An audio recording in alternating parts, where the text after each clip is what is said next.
If you found an abandoned mall in the middle of a zombie apocalypse, what would you do? In this How to Beat video, we'll follow the survivors, see if we can make better decisions, and ultimately attempt to beat the zombie hordes in Dawn of the Dead. If you think you have a better way, let me know in the comments. If you like these How to Beat videos, consider subscribing. We start out following Nurse Anna, talking to a doctor about a man who for some reason needed a head x-ray when he was only bitten on the hand from a bar fight. Suspicious. Anna gets back home in the morning and finds her husband drinking beer and watching TV. It seems like movie characters always find a way to miss the emergency news, but back in 2004, nobody had iPhones. If the alert was only being broadcasted on your TV, there's a good chance you're gonna miss it and find out there's an apocalypse the hard way. Lewis wakes up to that rollerblader girl standing in the bedroom doorway. Who the hell is that nonchalant about waking up to a random neighbor child standing in their bedroom? I'd be on full alert self-defense mode.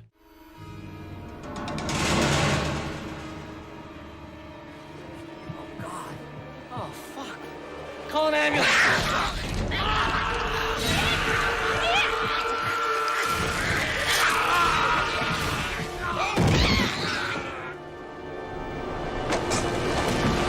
Talk about going 0 to 100 real quick. You were just waking up from your peaceful slumber and bam, some psycho child broke into your house, ripped your husband's neck out with her teeth, and now he's bleeding out on your bed seconds away from death. This clarifies the saying, police are minutes away when seconds count. Time to clock back in, Nurse Anna. Looks like his carotid artery was ripped open, meaning he has seconds before losing consciousness and will be dead in a few minutes. There's really nothing she can do, especially since it was torn open by a bite.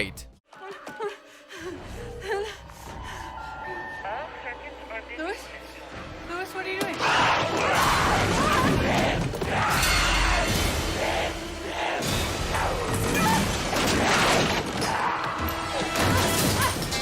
Anna got super lucky. She was able to slip out of his grasp, grab the keys, dive into the bathroom while closing the door, and not knock herself unconscious by banging her head off the bathtub. Having a window in your bathroom was also super lucky. Had that been a windowless bathroom, Anna's side of this story would be over.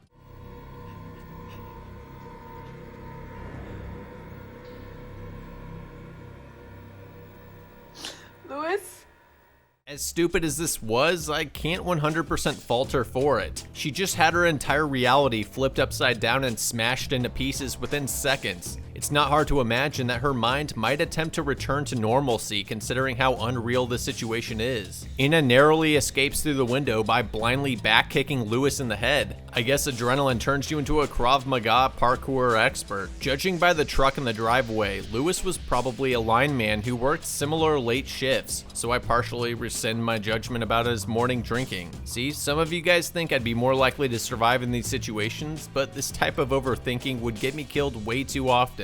Pretty much everything is as far as she can see. Explosions, military helicopters, everyone attacking each other. Anna manages to not fumble and drop the keys when getting into her car, which is impressive considering your fine motor skills are going to be severely impaired. She finally gets the emergency radio broadcast. They're providing instructions for evacuation centers. Yeah, the government set up evacuation centers in a few hours. Bullshit. Realistically, they just tell everyone to shelter in place. That'd be a reasonable thing to do, but not for Anna anymore. At least she doesn't live in that nearby city. So all this chaos just happened to you. You're sitting in your car and the radio is dispersing hopium about an evacuation center that is surely overrun. Where do you go? What do you do? Well, I definitely would not be stopping for anything or anyone. A car is the only thing between you and death right now. It's a good thing she's driving a Toyota Corolla, which is a very reliable car. Apocalypse approved. She lives in a suburban area near Milwaukee, Wisconsin, and since Anna has no family and her house is compromised, I'd say heading to the Horrican National Wildlife Area, which is 60 miles away, would be a good idea. The onset of the apocalypse was extremely fast. Too fast for an evacuation to commence. The local on-ramps and highways should still be accessible. She should have enough gas to get to Horrican, but remember, 55 to 65 miles per hour is the sweet spot for fuel efficiency. You do not want to have to get out and start pumping gas right now. There will be far less people there, and you can band up with hunters and fishers in the area to hold out and obtain food. The riskiest part is making it to the highway and getting there without someone crashing into you or shooting you to steal your car.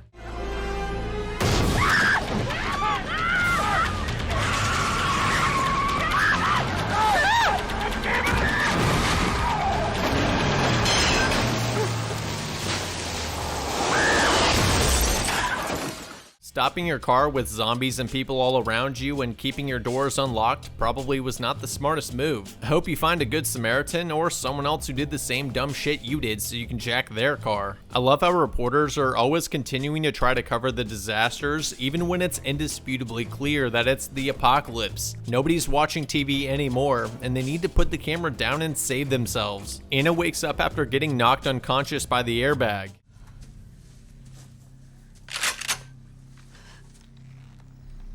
Say something. Please.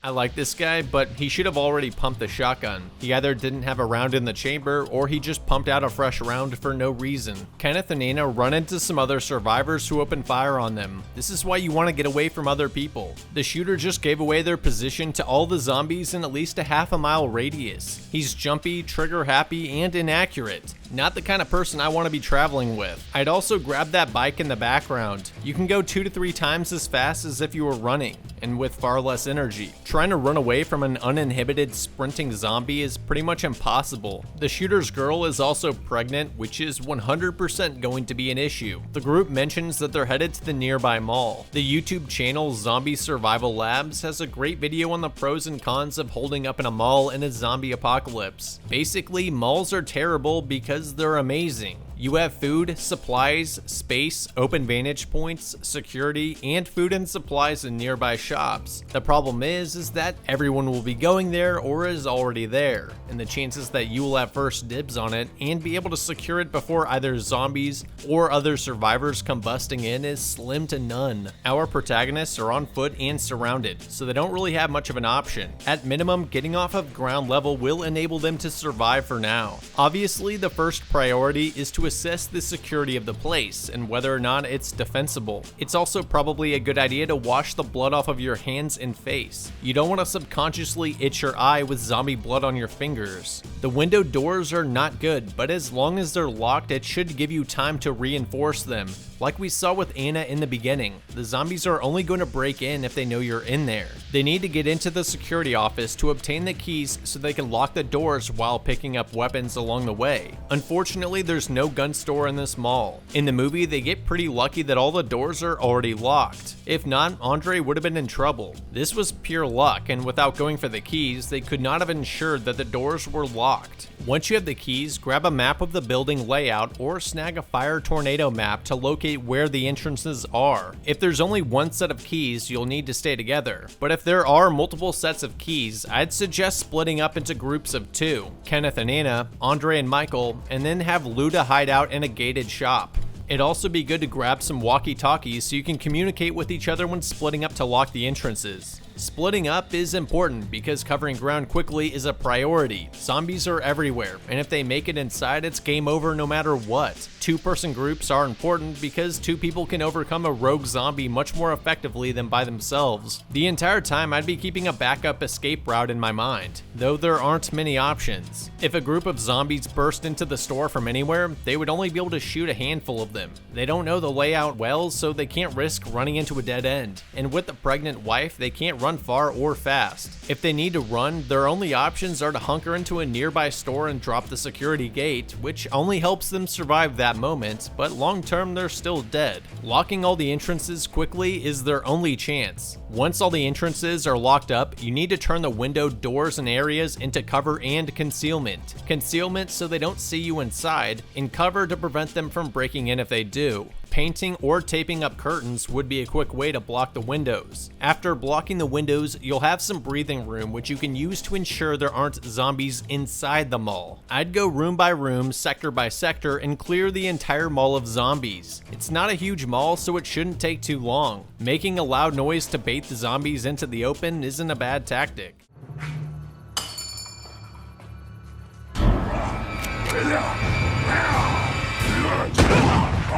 But you'll still need to make sure a ninja zombie is not lurking in the bathroom stall. Once the building's secure, then you can spend more time reinforcing and barricading the doors. I'd find bicycle locks or chains to wrap around the door handles, then use any wood or metal to place over the doors or windows, then build in braces that push up against it. Next, start bringing food, water, ammo, medical, and other necessary gear to the rooftop. Ideally, you'd want to move everything you need to the roof. Water is going to be the most immediate issue, so setting up rain catchers on the roof is a good idea. Rainwater is pretty safe to drink, but you can boil it if you want to be sure. They should also collect as much water from faucets as they can before electricity and pumps go out. There should be a good supply of bottled water in the mall too, so they should have enough water to avoid going Bear Grylls mode. Not that that's an effective survival tactic anyways. The rooftop is basically their Alamo. There's only a couple entrances and the doors are made of steel. These are boots on the ground zombozos. They aren't doing any wall climbing stuff like in World War Z, so we don't have to worry about that. It's the most secure defensible location they have. The rooftop also provides more escape options.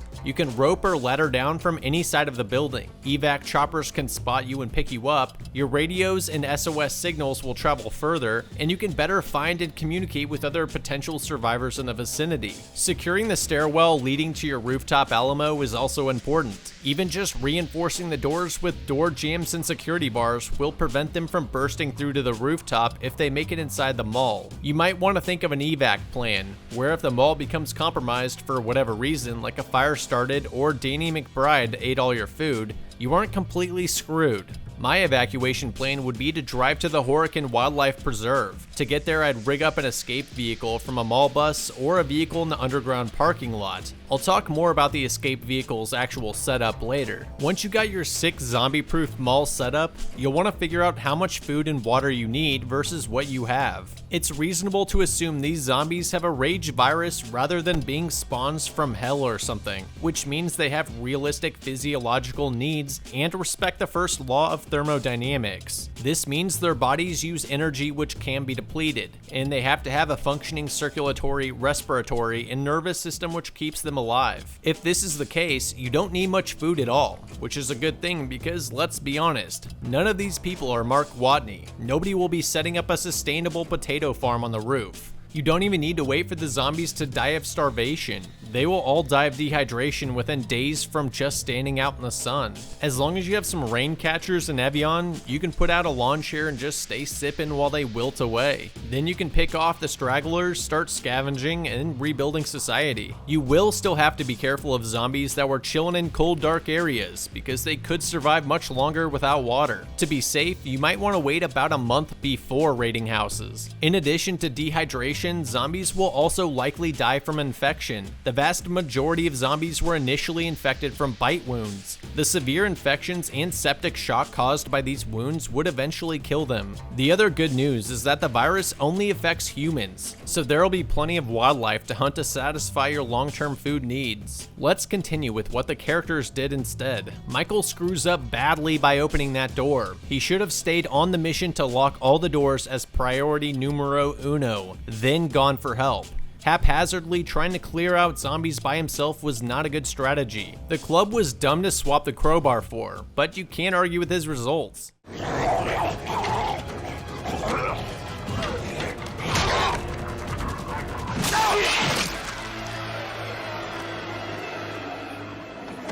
Officer Kenneth and the crew get distracted by the commotion, and a ninja zombie attacks them from behind. Kenneth whacks the zombie off of Luda, then gets tackled into the fountain. Anna snags the shotty and blind hip fires, making an accurate hit on the zombie and saving Kenneth's life. She must have had her lucky charms this morning. I think you should give your shotgun back to the cop now. They hop into the elevator to get to the high ground and get a warm welcome by the security staff when the elevator opens. The mall cop should have disabled the elevator. I think you'd want to limit any chances that a zombie could bump into the level 2 button, walk in, and kill everyone. I wouldn't have given the guns up, but that's a hard situation to de-escalate. Side note, not that they had options, but revolvers are terrible in a zombie apocalypse. They're slow to reload and have low capacity. Same with shotguns. Single stack pistols are better because they're quicker to reload, but they also suffer from low capacity. If I was the security, I'd check them for bite wounds and quarantine them. I understand you're having a difficult time killing these things, Sheriff. Just shoot them in the head. They seem to go down permanently when you shoot them in the head. Let me give an alternate take here, since I tend to assume the more realistic zombies like in 28 Weeks Later. The shoot them in the head trope is probably derived from the fact that the human body can withstand a lot of non-critical hits. Since zombies don't feel pain and are in full adrenaline rage mode, they will keep coming until they receive a critical hit like a headshot. This doesn't necessarily mean that zombies can't be killed with non-headshots though. I also think it's funny that we're always told to destroy a zombie's brain, but a zombie is essentially a mindless killing machine. I get that the brain is a good target, I just think it's ironic. On the news, we also hear that Fort Pastor is secure, with search and rescue teams searching for survivors. It's not a real base, so who knows how far away it is. At this point, holding out and signaling from the roof is their best option. The survivors finally start clearing and locking down the mall, putting up SOS signals and tossing the dead bodies off the roof. They hear some gunshots coming from across the street. There's another survivor, Andy, held up in a gun store 400 or 500 yards away. A military chopper flies by but doesn't stop for them. The chopper might not have seen them, but it also might be full of survivors or low on gas. I'd have fired some rounds off into the air to get its attention if I was Andy. If they knew the direction of Fort Pastor, they may be able to know if it's headed back to base or not. If it's flying away from the base, then it should come back this way. And if it doesn't, well, maybe something bad happened. The worst case scenario is that the chopper was fleeing from the overrun base. In the live report on the news a bit ago, we saw them unloading a transport truck with bloody survivors. It's possible that they turn into zombies. Everyone heads back inside for the night and reflects on loved ones lost. Bart, dude, everybody's dead, okay? Your mom's dead. Your brother's dead. That fat chick at Dairy Queen, What a pleasure it's been. dead. The next morning, the rookie security kid goes to do some routine tasks and make some coffee.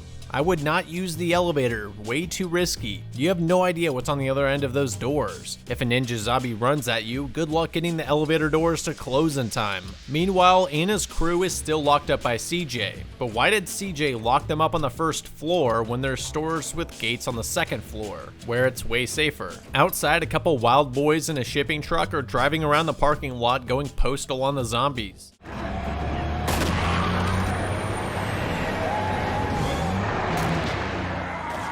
Anna's team wants to help, but CJ's a stubborn prick. I get that bringing in strangers is dangerous, but with your guns and numbers, you can effectively secure and quarantine them. You have enough food and could use the help killing zombies. Michael and Kenneth jack the guns and flip the script on CJ's crew. The outsiders spin the truck around and reverse into the loading gate. Seems they have some additional cargo. Andre and Michael run outside to help the drivers, and holy shit, they must be ex-special forces with how easily they're headshotting everyone left and right under extreme stress and pressure. Whoa, absolutely no way that lady in the wheelbarrow comes in. I hope we aren't going to entertain the bullshit that the protagonists are oblivious to what zombies are. They really need to implement a decontamination and quarantine procedure to check all the new people for the zombie virus. The cop tries to leave to go find his brother at Fort Pastor, despite the trucker saying that everyone there is dead. But Kenneth has a change of heart when he sees poor Andy, stuck out there all by his lonesome. Jesus, this guy has a bite too?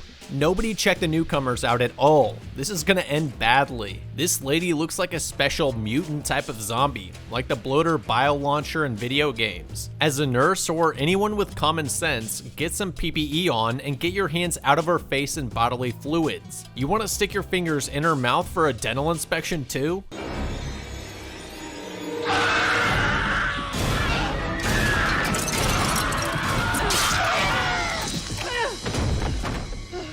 Anna manages to dodge fate yet again. After that, I'd take the gun away from the security kid. I'm sorry, but if you have the only gun and you run and leave everyone in danger, you don't deserve it. I think it's the bites.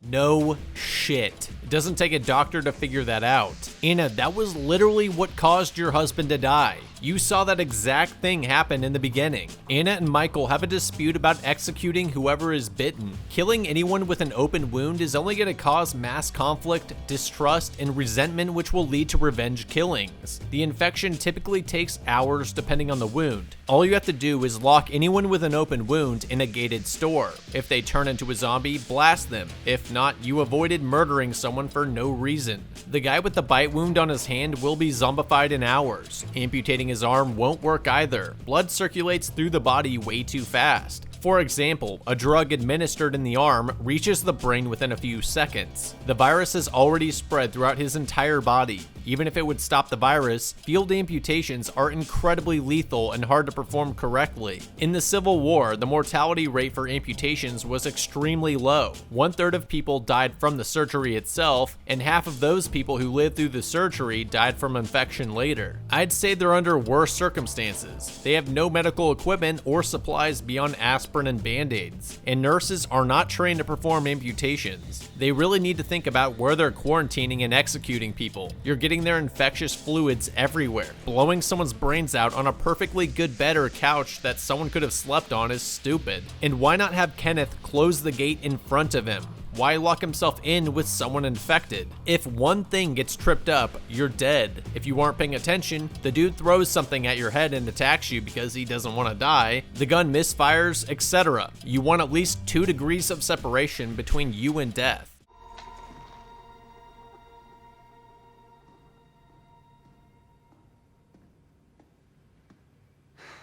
Anna. I'm glad you didn't do it.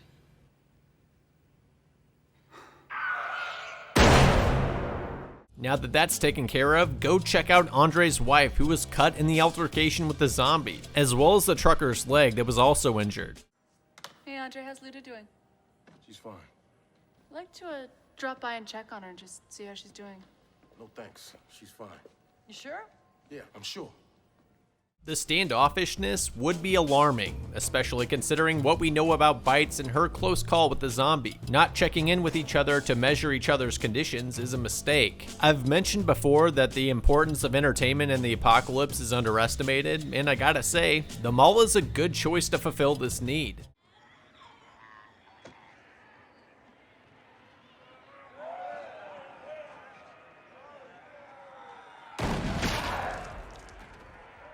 Who's Who with the hunting rifle looks fun. For some mysterious and unpredictable reason, the mall ran out of power, and nobody thought to scavenge the generators earlier on. Now they have to go into an uncleared, zombie-filled parking garage in darkness. Good going, guys.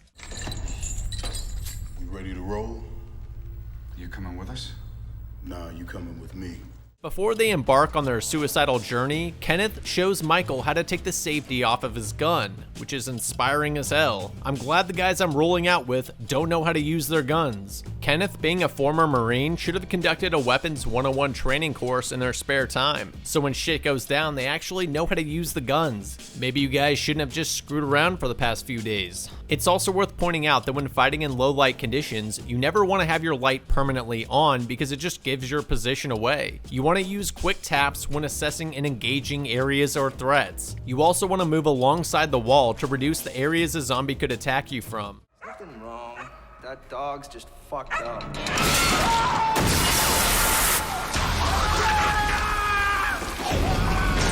What the hell? Now we have to deal with Cirque du Soleil zombies? All hell breaks loose and the Securitas kid dies a horrific death. It's hard to tell what's going on, but it appears they made it into a gated gas station in the underground parking garage of the mall. That makes complete sense. Kenneth runs out of ammo, which was stupid. He should have brought spare ammo. Thinking back, he racked his shotgun when making his entrance. This chambered a round, but also freed up space in the tube. He could have loaded another round in. Depending on the shell, this gives him 5+1 capacity, whereas he only had 5. So he only anticipated needing to fire 5 rounds, which is really optimistic. This is also why I don't like shotguns. Low capacity, and unless you're Jerry Michalek with an extended tube and speed loader, you're gonna get stampeded before you can reload.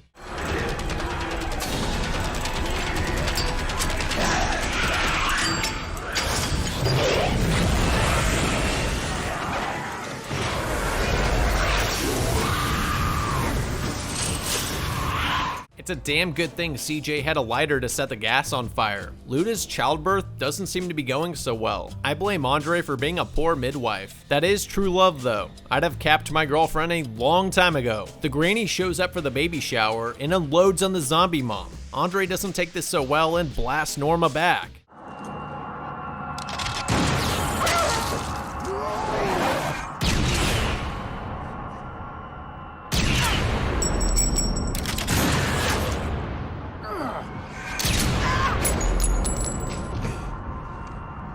If I was the granny, seeing Andre's mental state and the zombie, I'd have blasted him first, then the zombie. Anna assesses that the granny wasn't bitten, so she won't become a zombie. Can you really know for sure though? And do you really want to just assume that with everything that's going on? I know I don't. Double tap all of them, including the zombie baby. It seems these recent events broke the group's morale on holding out in the mall until help arrives. Let me just see if I grasp this concept, okay?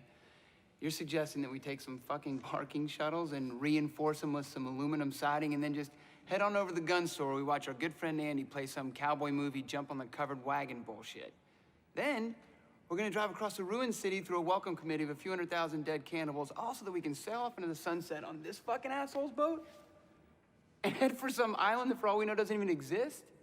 The glaring issue here is that the marina is essentially in the heart of Milwaukee, which has a population of 600,000 zombies. You have to drive through all of that to get to the boat, whereas with HORDE, the population gets sparser as you get closer. Secondly, the boat takes time to start up and push offshore, which is a problem when 100,000 zombies are sprinting at you. Thirdly, you don't know if the boats were jacked or destroyed in the chaos. The islands are not a bad idea though. You can easily eliminate all the zombies on the island, fish for food, and you're far enough away from the shore that other zombies won't know you're there. Who knows if these zombies can swim though? If so, a few miles offshore might still be dangerous. If you were dead set on boating to an island in the middle of a lake, at least drive to a remote area of the shoreline and row to the island. Rowing 5 to 10 miles is not difficult, and it's going to be a lot safer. They have to do something though. It's almost been a week and the zombies have not died or shown signs of deterioration from dehydration. For some reason, these zombies don't seem to have any physiological constraints. This means that they cannot stay in the mall and outlast the zombies. They'll just starve to death. I think they should try a different option before going to either HORDE or the marina. In both of those options, you have to leave the comfort, security, and supply-rich mall to wade through thousands of zombies for a utopia you don't know even exists. They should stay put and implement a shape, clear, hold, build military strategy. Shape means to identify the nature and strength of the enemy threat in a given area. After the outbreak, Anna hopped on the highway and drove away from the city. She most likely ended up in a more suburban area like Brookfield. This is about a 5 by 5 mile area with a population of roughly 30,000 people. The number of zombies hanging out at their mall looks to be around 5 to 10,000.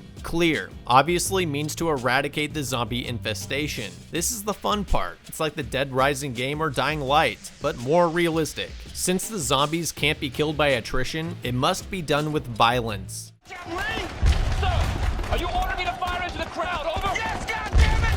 Waste the motherfuckers! 6 out! Engage! Engage! Open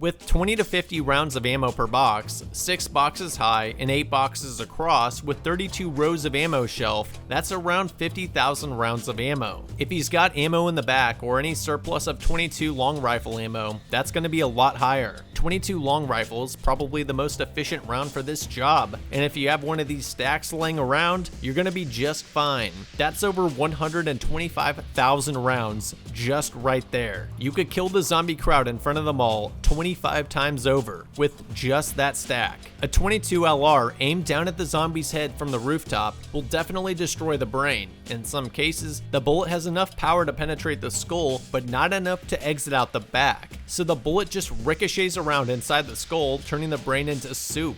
I know Andy's getting hungry, but I don't recommend sipping the juice out of those coconuts. A rifle round could be heard from a few miles away, but with only 30,000 people within a few miles of them, killing the zombies won't attract any more than that. Personally, I'd save the ammo as much as possible. They should be able to kill a significant amount of zombies with Molotov cocktails or homemade napalm using gas and styrofoam. The mall is made of bricks, so it shouldn't be a problem. Still wouldn't hurt to have some fire extinguishers and water nearby though. A dishonorable mention for the adrenaline junkies would be the Crane Core strategy in the Great Wall movie. I highly don't recommend this, but you could use a pulley system to bait the zombies over, then repeatedly drop heavy weights onto their heads, or just throw bricks like Kevin McAllister in Home Alone.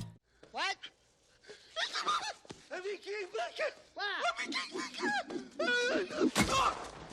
Once you've eliminated close to the population of the city, you can progress to the holding phase. Reinforce the security of the mall and the gun store, close any gaps in your base's defenses, set up snare and noisemaker traps for the zombies, and generally just ensure that you can maintain your controlled territory now that the initial threat is gone. With the local threat identified, eliminated, and your position reinforced, you can start building out sustainability. Set up clear systems for supply rationing, animal traps, sewage disposal, firearms training for all survivors, how and where to raid and scavenge, as well as decontamination of newcomers and people returning to the mall from raids. I'm not sure how much food they have left, or how many animals they could trap, or how much non-perishable food they could raid from nearby stores. Raiding is exceptionally dangerous too. Since dogs are unappetizing to zombies and they're a popular pet, there should be lots of them available and eager to come to you if you get hungry. I know it's f***ed up, but it is the apocalypse. Your only alternative is attempting that homegrown potato farm, or an even less appetizing option. Food can be quite abundant if you just know where to look.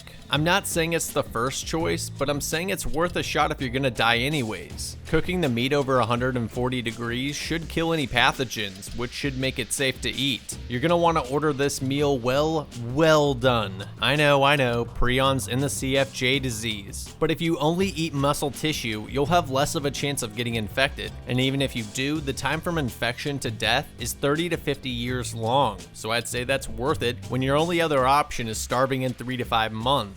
I still think driving out to Horrockin is the next move. Hunting wildlife in the open is far less dangerous than raiding houses and stores. You're also far less likely to come across deranged or malicious survivors. At least now you'll have a fallback base at the mall if Horrockin or the marina is swarmed with zombies. If you want to take back the world and start repopulating it, shape, clear, hold, build, and repeat is your best option. There are enough guns and ammo in each city across America to kill all the residents multiple times over, so removing the zombies shouldn't be too tall of an order. With our protagonist's crippled morale, they outfit the war buses to head for the marina in a last-ditch suicidal attempt at salvation. Even though we would have thinned the zombie herd out, it's still a good idea to up armor and upgun your vehicles. In the mall crew's case, there's still around 10,000 zombies outside. They're on the right track with the snowplow, but it needs to be pointier. They want to avoid zombies piling up in front as much as possible, and snowplows are not meant for piercing as much as pushing. The plow should also be low enough to the ground that zombies cannot fall underneath the bus and muck the tires up or reduce the bus's traction to the road. Welding skirts around the side of the bus to prevent zombies from falling down in front of the rear tires is also important. Not as extreme as this, but you get the point. It is a colossal mistake to weld pieces of metal to the sides of the buses. All they're doing is giving zombies something to grab a hold of. The chainsaw idea is cool, but you wouldn't need them if you didn't create handholds for the zombies to climb onto the bus in the first place. Chainsawing zombies is also going to be spitting up infectious blood everywhere. The additional lights are good because without the power grid, it's going to be dark as shit at night. Hopefully you don't have to drive at night, but it's better to be prepared for it. Barbed wire on the roof is better than nothing, but it's not going to slow zombies down much at all. Shit, zombies would probably grab onto it as another handhold. Meanwhile, Andy's getting hungry over there. He's a skinny fella, but he'll last 5 more days. There won't be any severe muscle atrophy, and he's not going to be a weak cripple by the time they make their escape to the marina. There is no point in risking the biscuit to get him a Sammy right now. Andy is about 400 to 500 meters away at least, and surrounded by zombies. Carrying food over with an RC car sounds good, but cheap store-bought ones only have a couple 100 feet of signal. A potato gun also sounds good, but it'd have to be extremely powerful. DIY ones only have a range of about 50 to 100 yards or so. My vote is to kill all the zombies, then go pick them up. Instead, they send the dog over with food, which surprisingly works. The problem is the ground level pickup. Andy screws up and gets zombified because he didn't shut the door quick enough or have his gun ready to blast the nearby zombies. Nicole goes completely insane and drives the truck over to Andy's gun store to rescue her dog. This is mind-blowing levels of stupidity. Dogs are completely ignored by zombies. You literally saw Chip walk through the entire horde. He will be fine. She didn't even know Andy was bit when she drove over there. Everything was going according to plan as far as she knew, and she still freaked. Now she she's stuck in a closet with Andy trying to kill her, causing the mall crew to attempt a hasty rescue, even though abandoning her dumb ass would also be a perfectly good option. Their new plan is to use the sewer system. On the approach to the sewers, there's a self-locking fire door, and they need someone to be ready to open it when they come back. Of all people, Steve is enlisted for this vital job. Steve would be better placed in the coffee shop. He will 100% screw you over. Why not have Anna, Glenn, or Monica do it instead? The rescue team navigates the sewer system to get close to the gun store, but they end up having to pop out in the middle of the street filled with zombies to make a run for the store. Apparently, nobody thought to stop by one of the mall stores and throw on a leather jacket or gloves to protect against bites. Hell, most of them are just rocking tank tops. Instead of the sewer approach, I'd have driven one of the buses up to the shipping truck driver door, climbed over to the store, hopped through the gate, killed Andy, thrown Nicole off the roof, killed all the zombies, and then head back to the mall. If they are going to use the sewer route where they have to traverse open ground filled with zombies, I'd have tried employing a form of zombie camouflage. It sounds like a cheesy gag in a crappy horror movie, but if you think about it, it could work. How do zombies differentiate between humans and other zombies? It has to be based on a mix of scent, sound, motion, and behavior. If you can spill some zombie guts on your clothes, make awful moaning noises, and work a limp, you might be able to fool the zombies. It would at least buy them some time. It's also worth a shot in a situation where you're trapped by a zombie horde.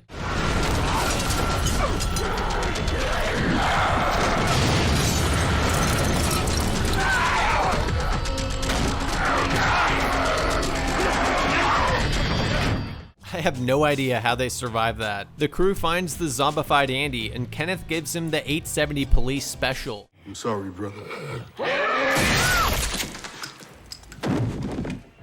Everybody reloads their guns and runs back outside to the sewer so they can get back to the mall. What's the rush? Obviously, this building is secure. Just catch some Z's, kill all the zombies in the morning, then head back to the mall. If you're gonna run back outside right now, at least grab some AR-15s. No competent gun store won't have them stocked. Higher capacity, quicker to reload, easier manual of arms, and softer recoil. It's perfect for rapid, accurate headshots. At minimum, I'd ditch the revolvers for double-stack magazine-fed pistols. Reloading is when you're most vulnerable, so I'd be tempted to roll out like Noah McManus or Neo. Don't need to reload if you have more guns. They scramble into the sewer and Tucker falls, breaking his leg. CJ drags while Tucker shoots, but there's just too many of them.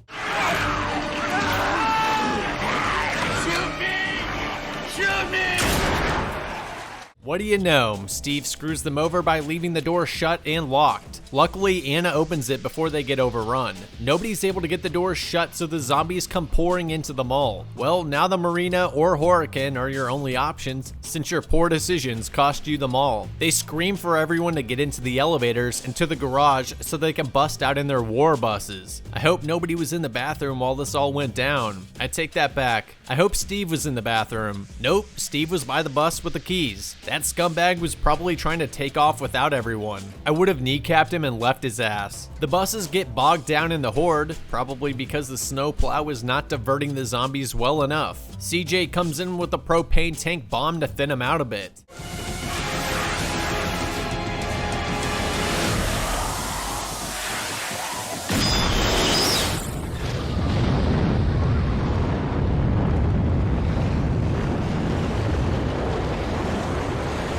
That was really fucking cool. I'm glad they used flares with a propane tank. Shooting it without the flares and ignition source would not cause it to explode, and it'd be harder to find in the horde of zombies. They peel out and start making their way to the marina. One zombie managed to hang on to the bus though. Yeah, attaching railings all over the bus was not a good idea. Monica shouts to drive faster, which is also a terrible idea. Yes, you want to drive fast enough that zombie hordes can't surround you, but you don't want to go too fast and wreck your only means of survival. Michael's chainsaw idea would not have been necessary if they didn't create zombie handholds. It wasn't good in theory, and it's especially not good in practice in a rowdy bus.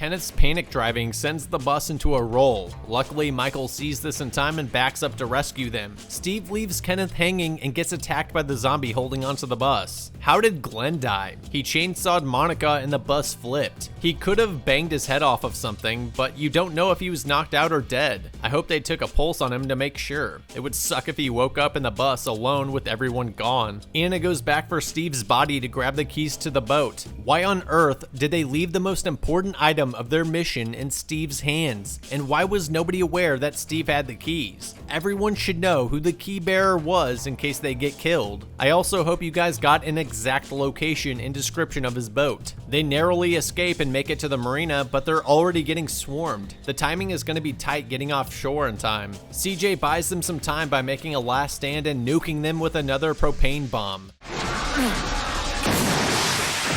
Fucking figures.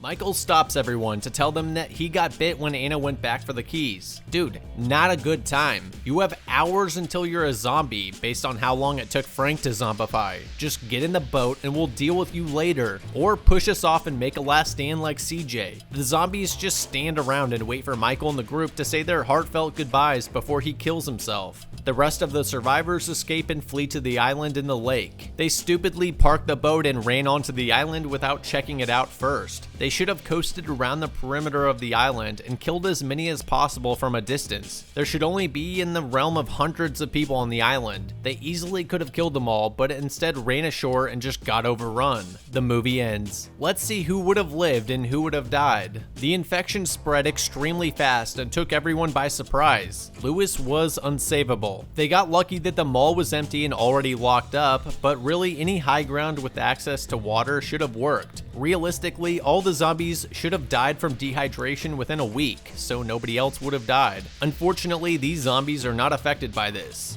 Luda got infected as well as the big lady and Frank. They were all unsavable. Not securing the generators when they had power on was stupid. This forced them to find it in the dark parking garage filled with zombies, which led to Bart's unnecessary death via ninja zombie. They should have kept a closer eye on Luda and Andre. Letting people go off on their own where you can't check their condition was a bad call. I don't think Andre would have taken his wife and baby's execution easily though, and he likely would have died or been killed by the others in a confrontation anyways. Norma should have shot Andre before Luda after seeing his mental state. This would have prevented her death as well. Andy should have killed all the zombies near the doggy door before picking up the food, ensuring his survival. After that snack, the mall crew and Andy easily could have killed off all the zombies in the area with the ammo and weapons available, then brought Andy back to the mall before heading off to the marina. Nicole was an idiot and drove over there, so they needed to rescue her too, I guess. Once they got there, they should have stayed, used the ammo to kill all the zombies, then headed back to the mall in the morning. This would have saved Tucker's life. Using Steve to guard the sewer doors was idiotic, and the delay before Anna opening the door enabled the zombies to breach the mall, forcing them to leave without preparing. If they didn't add handholds to the buses, there wouldn't be zombies they needed to chainsaw off, and Glenn would not have been in a position to accidentally saw Monica in half. This event arguably caused Ken to crash, leading to Steve, Glenn, and Michael's deaths. The marina was a bad option because getting off of shore was almost impossible without being overrun. It was almost inevitable that CJ or someone would have had to sacrifice themselves to stem the tide of zombies. If they had gone to a remote area and rowed to the island or Horicon, this would not have been the case. They should have rowed around the island, picking off the zombies before heading ashore. There shouldn't have been more than a couple hundred zombies to kill. Kenneth, Anna, Terry, and Nicole all would have lived. The dog Chip was never in danger, so he's doing just fine. Overall, I think we could have beaten the zombie horde in Dawn of the Dead with less people getting killed. Thanks for watching, and remember, all you need to survive a realistic zombie apocalypse is some shelter and a pack of San Pellegrino.